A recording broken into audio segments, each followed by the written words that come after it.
নমস্কার, আপনারা দেখছেন Ishan Bangla night bulletin news powered by SR metro. সঙ্গে রয়েছে আমি কুমকুম। সংবাদ শুরু করার আগে দেখে নেব আজকের বিশেষ বিশেষ সংবাদ শিরোনাম।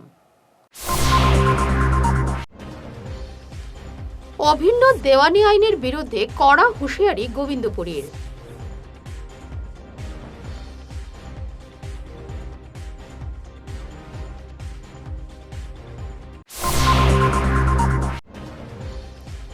ঘুঙ্গুরে বৃষ্টির সুযোগ নিয়ে মন্দিরে চুরি, বিগ্রহের গয়না টাকা লুট।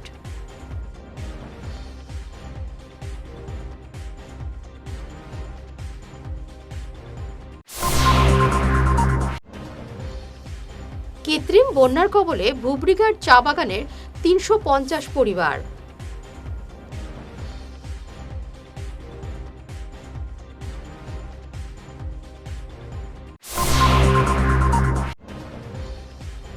টানা বৃষ্টিতে কৃত্রিম বন্যায় ভাসছে হাইলাকান্দি, দুর্ভোগ চরমে।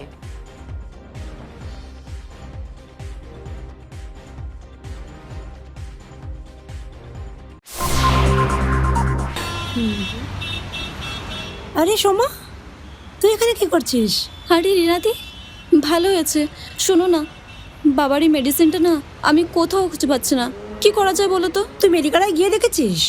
মেডিকারা মানে ওই অম্বিকাপট্টি ইসকন মন্দিরের পাশে? হ্যাঁ, কিন্তু ওটা তো অনেক দূরে হয়ে যায় গো। তাতে কি হয়েছে? প্রায় সব ডাক্তারের প্রেসক্রিপশনের মেডিসিন মেডিকালায় পাওয়া যায়। তাই নাকি? হ্যাঁ, তবে শুন, তুই যাবার আগে ওদের মেডিসিন এনকোয়ারি সেকশনে একটা ফোন কিংবা হোয়াটসঅ্যাপ করে নিবি, ব্যাস হয়ে যাবে। থ্যাংক ইউ রিনাদি, থ্যাংক ইউ সো মাচ। আরে। তুমি আমাকে নাম্বারটা এখনই হোয়াটসঅ্যাপ করে দাও প্লিজ। হ্যাঁ হ্যাঁ, দিচ্ছি।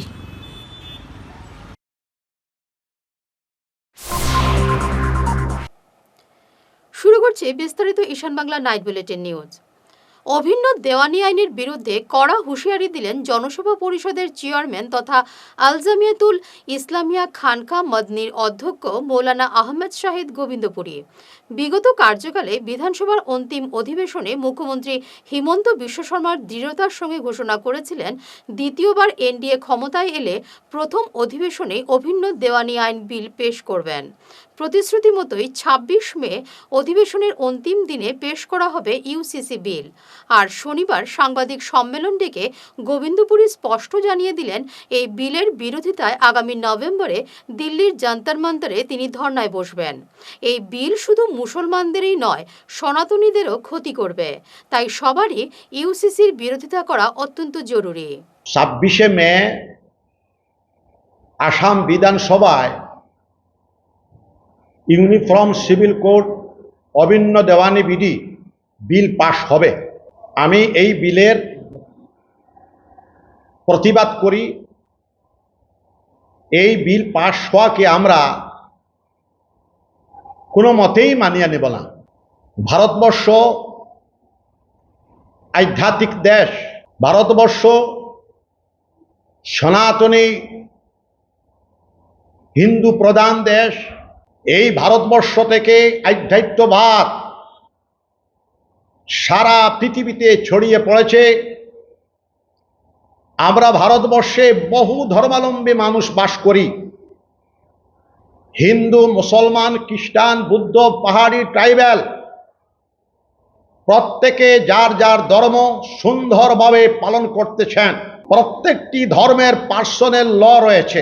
যার যার পার্সোনাল ল আমরা যুগ যুগ ধরে ব্যবহার করে আসছি। ইউনিফর্ম সিভিল কোড যদি এই বিল পাশ হয়ে যায়, প্রত্যেক ধর্মাবলম্বী মানুষের পার্সোনাল লতে আঘাত হবে এবং তার ব্যক্তিগত সংস্কৃতি, রুচি, তার ব্যবহারিক জীবনে বাধা পড়বে। মুষলধারার বৃষ্টির সুযোগ নিয়ে ঘুঙ্গুর দুর্গাপল্লীর এক মন্দিরে শুক্রবার রাতে সংঘটিত হলো চুরির কাণ্ড। মন্দিরের মূল দরজা ভেঙে ভেতরে প্রবেশ করে বিগ্রহের সোনা এবং রূপোর গয়না, দানবাস্ক ভেঙে প্রণামীর টাকা লুটে নেয় চোরেরা। মন্দির কমিটির মতে সব মিলিয়ে প্রায় ৫ লক্ষ টাকা লুট হয়েছে। শনিবার সকালে ঘটনাটি নজরে আসার পর স্থানীয়দের মধ্যে ক্ষোভের সৃষ্টি হয়। খবর পেয়ে পুলিশ গিয়ে প্রাথমিক অনুসন্ধান করলেও ধরপাকড় কিংবা চুরি যাওয়া সামগ্রী উদ্ধারের খবর নেই। তো আমি সকালবেলা আমার মন্দিরের ভক্ত একজনের খবর হইল মামা ওরকম মন্দির চুরি গেছে পাও ও তাড়াতাড়ি আইছি ইয়া দেখি মন্দিরের 4-5টা তালা ভাঙ্গিয়া মন্দিরের মার সোনার অলঙ্কার পাতি প্লেয়ার বক্স 2টা দানপাত্র ভাঙ্গিয়া এটা বছর একবার খোলা হয় দানপাত্র 2টা ভাঙ্গিয়া খুলিয়া লিয়া গেছে। তারপর বাসনপত্র পিতলের বাসন ডেক কড়াই ওগুলা আছে সব লাখ 1.5 লাখ টাকার মানে বাসন আছে এগুলা সব লিয়া গেছে। তো প্রশাসনের কাছে আমার বিনম্র অনুরোধ যে আমিও আমার মন্দিরের লাগে অতি সত্য যাতে চুরকে ধরা হয় এটাই আমি প্রশাসনের কাছে আমি অনুরোধ করছি। এই অঞ্চলে আমরা দেখা গেছে যে এই অঞ্চলে আমরা আজকে মাস থেকে প্রায় 5টা-7টা মন্দির চুরিও সিলেক্টেড করা মন্দির। আমরা দুর্গাপল্লীর দুর্গা মন্দির, মেহেরপুর শিব মন্দির, ওই জায়গার শনি মন্দির, আজকে আমরা গুঙ্গুর খালেটিলার মন্দির কন্টিনিউ চুরিও। এই চুরগুলা অতিসত্ত্ব ধরা খাইতো, এটাই আমি পুলিশ প্রশাসনের কাছে কই। ধারা বর্ষণে ঢেফলচোরা নদীর জলপ্লাবনে জলবন্দী পাতারকান্দির ভুবরিঘাট চা বাগানের 350 পরিবার। উদ্ভূত পরিস্থিতির জন্য ভুক্তভোগীরা দায়ী করছেন জলসম্পদ বিভাগকে। অভিযোগ, বিভাগ বাঁধ নির্মাণ করলেও জল নিকাশি পথ না রাখায় এই সমস্যার সৃষ্টি হয়েছে। অন্যদিকে পাতারকান্দির নারায়ণপুর রাতাবাড়ি সংযোগী সড়কের কিছু অংশ জলের তলায় চলে যাওয়ায় টানা 5 ঘন্টা যান চলাচল বন্ধ ছিল। কয়েক ঘন্টায় মশালধারে বৃষ্টি মানে আমাদের এখানে বুবরিঘাটের কিছু অংশটা এমনভাবে হয় আর কি, প্রত্যেক বছরে আমাদের বাড়িগুলোতে জলমগ্ন হয়ে যায়। তাই মানে অনেকগুলো আমরা কষ্ট করতে আছে, কাজ কাম ছেড়ে সকল লেবাররা নিজের ঘরের এই জল সবের ঘরের জল ঢুকে গেছে। তাই এখানে আমাদের একটা ইয়েদের ওয়াটার রিসোর্সের দ্বারা আমাদের এখানে একটা বাঁধ হয়েছে। বাঁধের এই যে সাইডে যেগুলো ঘর আছে সেগুলো জলের মানে জল নিষ্কাশনের ব্যবস্থা না থাকায় তারা পাইপলাইনে, আমি গতকালকেও ওয়াটার রিসোর্সের এসডিওর সঙ্গে কথা বলেছি, ওরা বলেছিল আসে দেখার জন্য। ওরা এখন পর্যন্ত কাজও পুরা হয়নি, ওরা আসেনি। তারপরে এই কন্ট্রাক্টরের সঙ্গেও আমি গতকালকে কথা বলেছি, ওরা কিন্তু কোনো কর্ণপাত করছে না। তাই সরকার মহোদয়ের কাছে আমার আপনাদের সহযোগে ওদের কাছে আমার অনুরোধ, যাতে আমাদের অতি সত্বর এগুলো ব্যবস্থা করে আমাদের যাতে সুখে শান্তিতে আমরা থাকতে পারি, এই ধরনের ব্যবস্থা করার জন্য ওনাদের কাছে অনুরোধ করছি। আর আপনারা এত কষ্ট করে আমাদের এখানে আসে, যে আমাদের এই দুর্যোগের সময় আসে, আপনারা আসছেন, তার জন্য আপনাদের এই বৃষ্টির জল আমরা ডেপোছড়ার সংলগ্ন আছি। ডেপোছড়াতে জল হইলে আমাদের এখানে জল প্লাড হয়, আমরা এফেক্টেড হয়ে যায়। প্রত্যেক বছরে এই 300-350 পরিবার মানে এভাবে জলে মগ্ন থাকে। এই মিনি বললে 350 পরিবার এখানে মানে প্লাড এফেক্টেড হয়েছে। টানা বৃষ্টি এবং দুর্বল ড্রেনেজ ব্যবস্থার জেরে কৃত্রিম বন্যার কবলে পড়েছে হাইলাকান্দি শহরের একাধিক এলাকা। শিলচর রোডের পরিস্থিতি সবচেয়ে ভয়াবহ। নালা নর্দমার নোংরা জল উপচে রাস্তাঘাট ডুবে যাওয়ার পাশাপাশি ঢুকে পড়েছে মানুষের শোবার ঘরেও। এতে স্কুল পড়ুয়া সহ সাধারণ নিত্যযাত্রীরা চরম ভোগান্তিতে পড়েছেন। প্রতি বছরের এই চেনা দুর্ভোগ থেকে স্থায়ী মুক্তি পেতে স্থায়ী সমাধানের দাবি তুলেছেন জনগণ। আমরা এই সমস্যা তো প্রত্যেক বছর, বিশেষ করে দেখা গেছে কিন্তু আমরা এদিকে সকালে টিচাররা যাওয়া বেজান প্রবলেম, ছাত্র সবার প্রবলেম। আমি নিজেও তো অর্জুন তো স্কুল চিন্তা আপনি তো গেছেন নিজে, এই যে সাইডে যাওয়ার সময় ও রাস্তার যে লাস্ট ও দিকটা ক্লিয়ার না, কারণ একদিকে ড্রেইনও জায়গা ছোট জায়গা, এই পুরো টাউনের জলটা বার হয়ে যাওয়া বহুত মুশকিল। যার কারণে আমি তো প্রশাসনের কাছে আপনারা রাজ্যে অনুরোধ করবো যে রাস্তার দুদিকে ড্রেইনের যদি ব্যবস্থা করা যায়, তখন এই জলের সমস্যাটা কিছুটা সমাধান হইতো। মানে বৃষ্টি হওয়ার লগে লগে দেখা যায় যে হাইলাকান্দি সামান্য বৃষ্টি হওয়ার লগে লগে হয়ে যায়। এটা তো 1 নম্বর ওয়ার্ডের ওয়ার্ড নাম্বার 1 মেইন রোড। আমরা মিলন দাস বহুত অ্যাক্টিভ এমএলএ আমরা পাইছি, কারণে তাদেরও আমি এই জোর মাধ্যমে অনুরোধ করবো যে আমরা ওই দিকটা একটু দেখুন। আর আমরা 1 নম্বর ওয়ার্ডের সমস্যাটা সবচেয়ে বেশি, এই দিকটা পুরা নাগাপটি থেকে এই সাইড পুরা সব দিকে জলে একদম পুরা ডুবাই থাকে, একটু বৃষ্টি পুরা জলময় থাকে। এটা আমরা কোনো ব্যবস্থা নেওয়া হয় না, বিগত বহুত দিন থেকে জল থাকে, কোনো ব্যবস্থা নেওয়া হয় না। আমরা প্রশাসনকে কইয়া মিউনিসিপালিটিতে কইয়া আমরা একটু দিশা দেওয়ার লাগে। এটা কি মেইন রোড নেই? এটা তো মেইন রোড, শিকার মেইন রোড, ইউনিভার্সিটি শিকার মেডিকেল সব ওই রোডে যাওয়া। কেমন দিন থেকে এই ধরনের বিগত 4-5 বছর থেকে আমরা এটা জল পুরা ডুবাই থাকে, একটু জল বৃষ্টি দিলেও চলে যায়। বিবেকানন্দ রোডের জমাজলের সমস্যা এবং নির্মীয়মান ড্রেন সংস্কারের কাজ শনিবার সকালে সরেজমিনে খতিয়ে দেখলেন বিধায়ক ডক্টর রাজদীপ রায়। পরে স্থানীয় সার্বজনীন দুর্গামণ্ডপে অনুষ্ঠিত সভায় এলাকাবাসীর কাছ থেকে চলমান কাজের জন্য কি অসুবিধা হচ্ছে জেনে নেন। সেই সঙ্গে কাজ দ্রুত শেষ করার গুরুত্ব দিয়ে স্থানীয়দের সহযোগিতা কামনা করেন।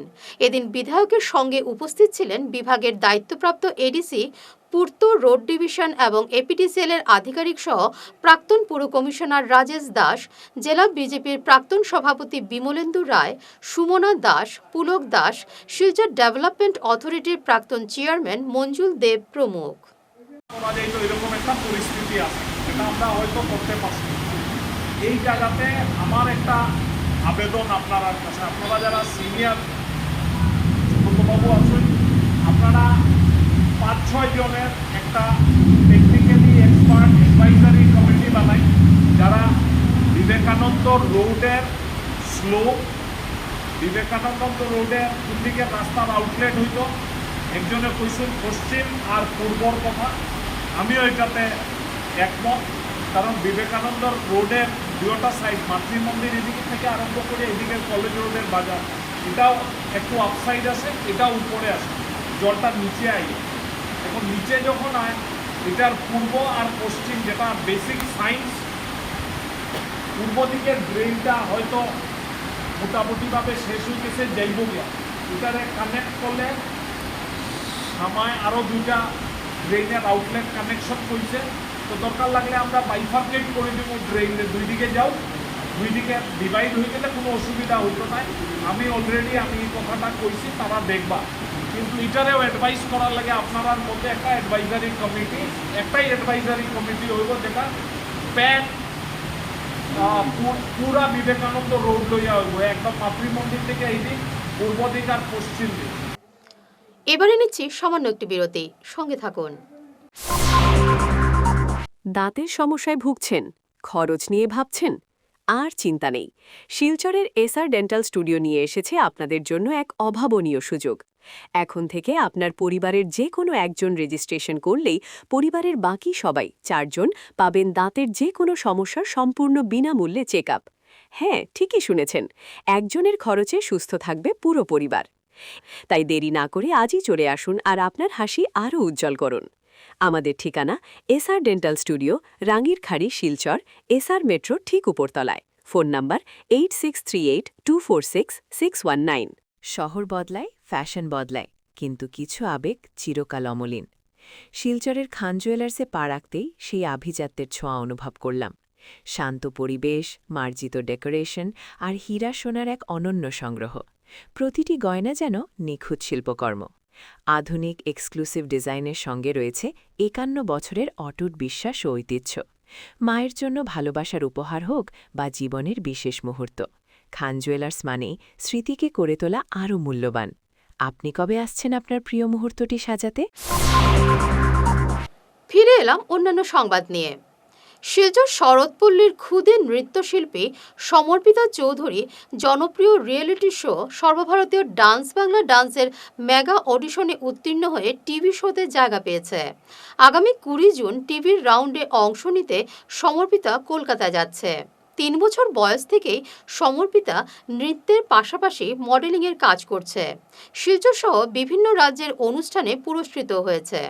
গত কয়েক মাস ধরে কলকাতার নৃত্যগুরু শিল্পায়ন রায়ের কাছে অনলাইনে প্রশিক্ষণ নিচ্ছে। পরিবার এবং রামানুজ বিদ্যামন্দির কর্তৃপক্ষ তার সাফল্য কামনা করেছেন। আমি 2012-তে কলকাতায় চলে যাই আমার নাচের জন্য। সেখানে গিয়ে আমি রবীন্দ্রভারতী থেকে মাস্টার্স করে তারপর সেই আমার নৃত্য জগতে চলা শুরু। তারপর আস্তে আস্তে ওখানে আমার স্কুল করি। এখন করিমগঞ্জেও স্কুল আছে, শিলচরেও আছে। তো কিছুদিন আগে ডান্স বেঙ্গল ডান্স তারা বাংলায় একটা রিয়েলিটি শো হচ্ছিল। তো আমারই স্টুডেন্ট শিলচরের সমর্পিতা চৌধুরী, ও সোনাই রোড শরৎপল্লীতে থাকে। ও অনলাইন অডিশন দেয়, 2টো রাউন্ড সিলেক্ট হয়ে ও মেগা রাউন্ডে চলে যায়। মেগা রাউন্ডটা হয়েছিল কলকাতার হেরিয়াতে, দীঘা থেকে 55 কিলোমিটার আগে। তো ওখানে গিয়ে ও মেগা রাউন্ডে সিলেক্ট হয়ে ও ডিরেক্ট টিভি রাউন্ডে সিলেক্ট হয়ে যায়। আমার এটাই আনন্দ হচ্ছে যে আমার নিজের জায়গা থেকে আমার স্টুডেন্ট এত দূর এগিয়ে গেছে। আমি আশীর্বাদ করি ও অনেক বড় হোক। আর বিশেষ করে ধন্যবাদ জানাই ওর বাবাকে মাকে, যে আমি বেশি দিন সময় নিতে পারিনি, 1 উইকের মধ্যেই আমি ফোন করে বলার সাথে সাথে সব কিছু অ্যারেঞ্জ করে ওর বাবা ছুটি ছাটা ম্যানেজ করে আমার কথায় চলে নিয়ে গেছেন কলকাতায়। আমি সমর্পিতা চৌধুরীর মা। মানে কি বলবো, গত সপ্তাহে মানে হঠাৎ করে একটা সুযোগ এলো যে dance Bengal dance reality show একটা হতে চলেছে, যে ওর স্যার কলকাতাতে যার কাছে ও ক্লাস করে আর কি, উনি হচ্ছেন শিল্পায়ন রয়। তো উনি বললেন যে একটা অনলাইন অডিশন আছে, দাও। ঠিক আছে, তো আমরা হঠাৎ করে প্রিপারেশন নিলাম, একটা রঞ্জনীতির উপরে একটা অডিশন দিল। তো বললো যে তারপরে ও সিলেক্ট হয়েছে মেগা রাউন্ডের জন্য। কিছুদিন আগে কলকাতায় গিয়েছে হেরিয়া একটা জায়গাতে, ওইখানে গিয়ে ও মেগা রাউন্ডটা দেওয়ার পরে এখন সরাসরি টিভি রাউন্ডের জন্য সিলেক্ট হয়েছে। তো এতটুকু আমরা মানে ভাবতেই পারিনি যে এতটুকু হয়ে যাবে, কারণ আমরা আগেও একবার ডান্স বাংলা ডান্সে অডিশন দিতে গেছিল, ওখানে এত সাফার করতে হয়েছে, 3000 ক্যান্ডিডেট ছিল ওখানে। হ্যাঁ, তারপরেও মানে এত দূর এত কষ্ট করে যাওয়ার পরেও মানে কোনো প্রপার গাইডেন্স ছিল না তখন, ওই জন্য সিলেক্টও হয়নি। আমি সমর্পিতা চৌধুরী, আমি শিলচর শহরের বাসিন্দা। আমি সোনাইরো শোধপল্লিতে থাকি। একটি ডান্স বেঙ্গল ডান্স একটি অডিশন হয়েছিল। আমি অনলাইনে 2টা অডিশন দিয়েছিলাম, ওখানে সিলেক্ট হয়েছি মেগা রাউন্ডের জন্য। তো আমি কলকাতা হেরিয়াতে গিয়ে 17 তারিখ আরও 2টো অডিশন দিয়েছিলাম, ওটা মেগা রাউন্ড। তো আমি ওখানেও সিলেক্ট হয়েছি টিভি রাউন্ডের জন্য। তো ওখানে সিলেক্ট হওয়ার পরে তো লাইক ওখানে স্টেজে আমি সিলেক্ট হয়েছি, তখন জাজরা আমাদেরকে লাইক বলেছিল যে আমি আর স্যারের সাথে ডান্স করব। তো আমরা ডান্স করেছি। তারপর আমাদের স্যারের ডান্স দেখে ওরা বলছে যে স্যারের এক্সপ্রেশন দেখে, স্যারের ডান্স দেখে জাজরা সিটে বসে স্যারের সাথে কথাই বলতে পারছে না, ওরা লাইক সিট থেকে স্টেজে উঠে এসে গেছে। অ্যান্ড আমিও বলবো, সবাই বলেছে স্যার অনেক সুন্দর ডান্স করে। অ্যান্ড আমি স্যারের কাছে 3 মাস হয়েছে স্যারের কাছে ডান্স শিখছি। অ্যান্ড এই 3 মাসের মধ্যেই স্যার আমার মধ্যে অনেকটা ইমপ্রুভমেন্ট করেছেন। আমি রিয়েলি স্যারকে থ্যাঙ্কস জানাতে চাই যে স্যার আমাকে এতটা হেল্প করেছেন, স্যার আমাকে এই জায়গাতেই মঞ্চতে নিয়ে গেছে। চালের বস্তার আড়ালে পাচারের সময় বরখলার বালাছড়া টোলগেটে বিপুল পরিমাণ অবৈধ কফ সিরাপ বাজেয়াপ্ত করেছে পুলিশ। আজকের এই অভিযানে 10 টাকার লরি থেকে 29,400 বোতল নিষিদ্ধ কফ সিরাপ উদ্ধার করা হয়েছে। আটক করা হয়েছে লরি চালককেও। চাউল বোঝাই লরিটি পশ্চিমবঙ্গ থেকে শ্রীভূমির উদ্দেশ্যে যাচ্ছিল। পালংঘাটের একটি গ্যাস এজেন্সির বিরুদ্ধে উঠল সিলিন্ডার কালোবাজারির গুরুতর অভিযোগ। সাধারণ গ্রাহকদের গ্যাস না দিয়ে যখন লরি বোঝাই করে সিলিন্ডার ধলাই বিদ্যারতনপুরে পাচার করা হচ্ছিল, তখন ক্ষুব্ধ গ্রাহকরা হাতে নাতে লরিটি আটকে বিক্ষোভ দেখান। তীব্র চাপের মুখে শেষ পর্যন্ত সিলিন্ডারগুলো নামিয়ে নিতে বাধ্য হয় এজেন্সির কর্তৃপক্ষ। গ্যাস নিয়ে যাওয়া ব্যক্তি কোনো বৈধ এজেন্ট নন বলেও স্বীকার করেছেন, যা নিয়ে এলাকায় তীব্র ক্ষোভের সৃষ্টি হয়েছে। আমরা প্র্যাকটিক্যাল বই নিয়ে সকালতে দাঁড়াইয়া আমরা মালগুলো ভাইয়ের না, তারা গাড়ি দিয়া বড় গাড়ি দিয়া অন্য গাড়ি লাগাইয়া মাল এই লাগা সকালতে উভয় মানুষ আইসি কোনো হানি নাই, দুটা নাই, গ্যাস নাই, ডিলার আপনার কাছে বুঝে দিয়ে ডেট দেয় না, তারা এনে সব মাল খালি ব্ল্যাকে বেশি দিয়া। তখন আমরা কিন্তু মাল হইতাম না নাকি দেয়া, তারা কয় না আজকে হইতো না, কালকে পশু বন হতা করে ঘুরে 3 দিন ঘুরিয়া। হ্যাঁ, এখন তুমি যেন কো কিলা কিলা কিতা করে কিলে আমরা হইতাম 12 তো মানুষ আছেন প্র্যাকটিক্যাল, ওরা মাল পাইতে না, অনবরত গাড়ি লোড হয়ে যায়। আর আমরা বেকার উবার সকাল থেকে লাইনে পাওয়া তো বেদনা করে মাল নাই, তারা কইলে মাল নাই, শেষ হয়ে গেছে। আমরা কিতা করে খাওয়া কিলা বাসা কিলা চলা কিলা। শিলচরের তারাপুর মদনমোহন আখড়ায় গত 16 মে থেকে শুরু হয়েছে শ্রীমদ্ ভাগবত গীতা পাঠ এবং প্রবচন অনুষ্ঠান। আধ্যাত্মিক চেতনায় উদ্বুদ্ধ এই ধর্মীয় আসরকে কেন্দ্র করে গোটা এলাকায় শ্রদ্ধালু মহলে এক ব্যাপক সাড়া লক্ষ্য করা যাচ্ছে। প্রতিদিন বিভিন্ন প্রান্ত থেকে শত শত ভক্তপ্রাণ মানুষ ছুটে আসছেন এই পবিত্র বাণী শ্রবণের জন্য। আগামী 25 মে পর্যন্ত এই ধর্মীয় অনুষ্ঠানটি চলবে। শেষ করার আগে বিশেষ ঈশান বাংলার নাইট বুলেটিন শিরোনাম আরও একবার। অভিন্ন দেওয়ানি আইনের বিরুদ্ধে কড়া হুঁশিয়ারি গোবিন্দপুরীর।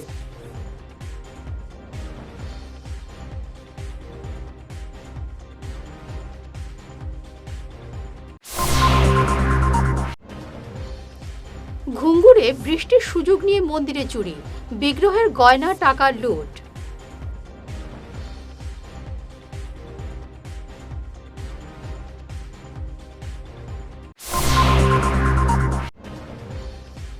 কৃত্রিম বন্যার কবলে ভুবড়িঘাট চা বাগানের ৩৫০ পরিবার।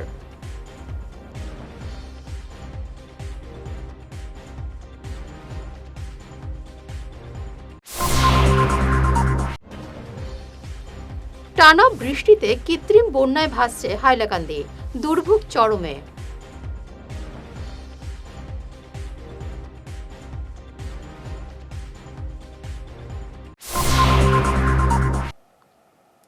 এখনকার মতো ঈশান বাংলা নাইট বুলেটিন নিউজ এ পর্যন্তই। নমস্কার।